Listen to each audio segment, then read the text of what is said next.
Hi guys, my name is Christine and I'm a dating, relationship and personal development coach. And today I'm talking about, does silence make them miss you?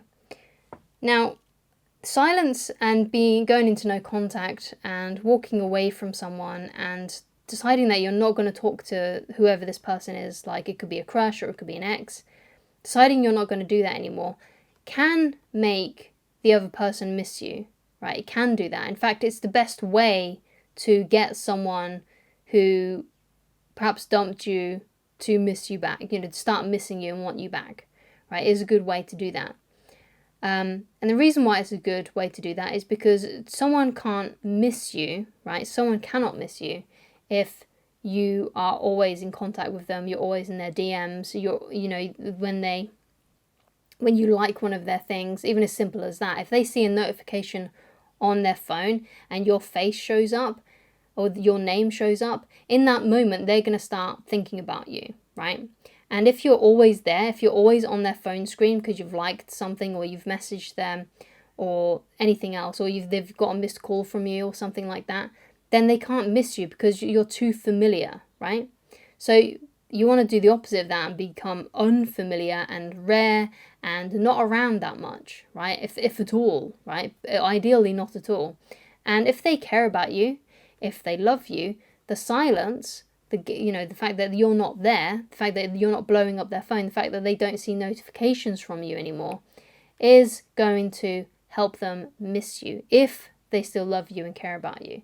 If they don't care about you, if they don't love you, if they don't want you in their life, then they won't miss you and you'll probably never hear from them again and things will just fizzle out. But if they love you and care about you, what the silence will do is it will make them miss you and they will start trying to figure out a way how to contact you.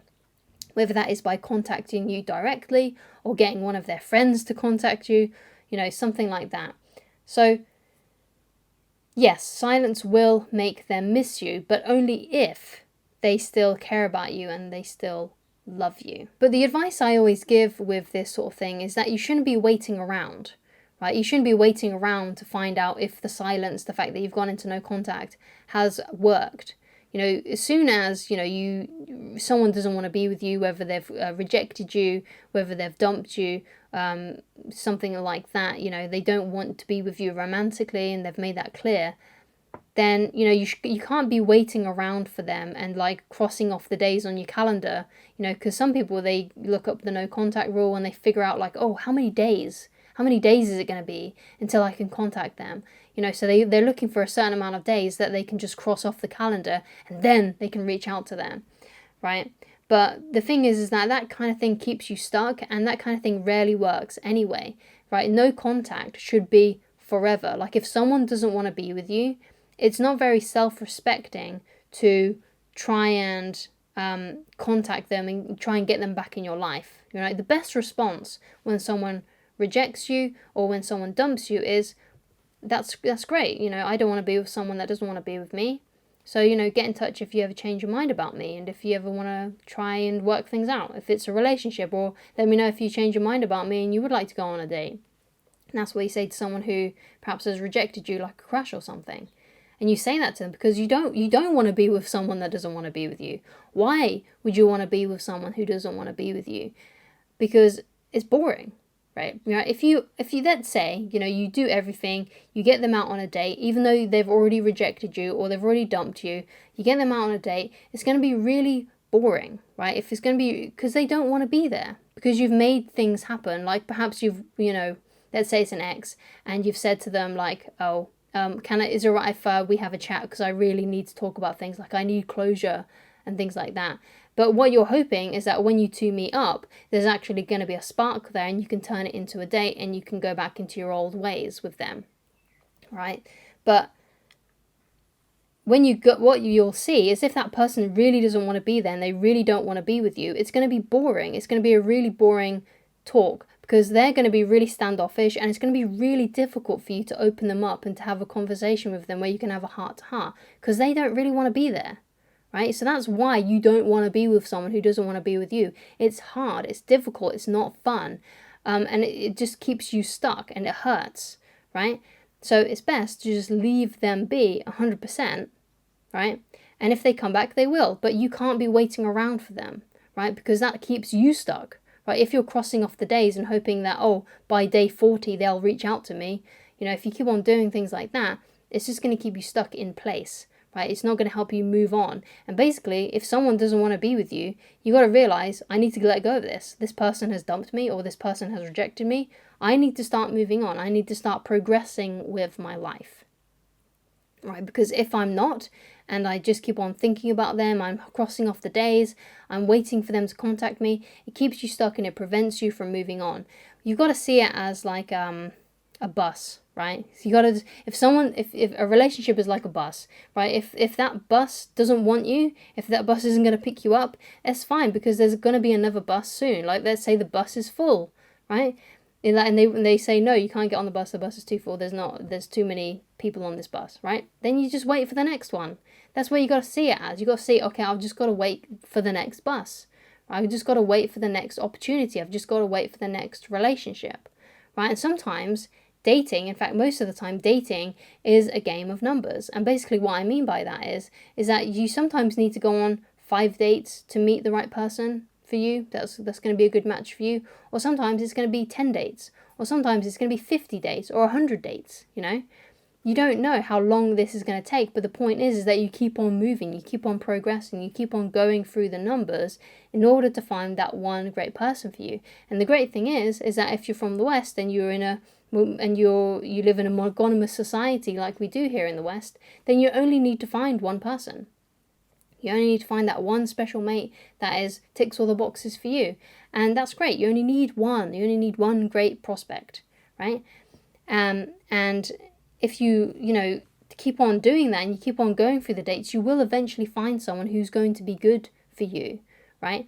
And that, if someone doesn't want to be with you, what's the point? Because you can easily find someone that does want to be with you, because that's what you've got to be trying to find for yourself. You want to be finding a person who makes things easy for you, right? People like exes or crushes that rejected you are not easy. They're not easy people to be around.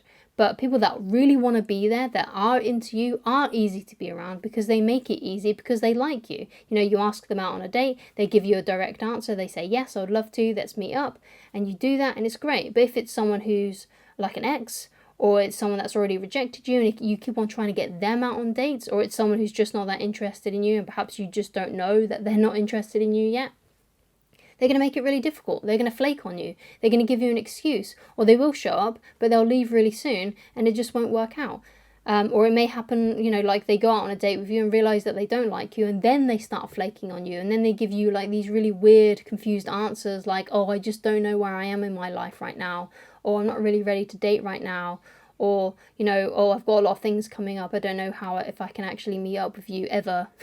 Things like that, But people that do like you, that do want to be with you, will go out with you. They will show up. They will put in an effort. And even if something does get in the way, like let's say you make a date with them and they say, oh, I'm really sorry, but I can't make it this Saturday. What they'll do, if they really like you, is they'll give you an alternative time. They'll be like, I'm really sorry, I can't meet with you this Saturday, but I am free on Monday. Are you free on Monday? They'll say something like that. So you got to find and seek people out. This goes with everything. This goes with careers, this goes with friendship, this goes with romance as well. The people that want you will make an effort, right? The people that want to be in your life will make an effort. The people, the employers rather, that want you will employ you, right? The people that want to be your friend will make an effort and will want you to be their friend. The people that want to date you and be in a relationship with you will put in the effort. They will show up. They will be there. And you've got to be searching for those people. But if this person has rejected you, dumped you, yes, the best thing that you can give them is silence. And it's the best way to make them miss you, right? But you can't be waiting for them to contact you.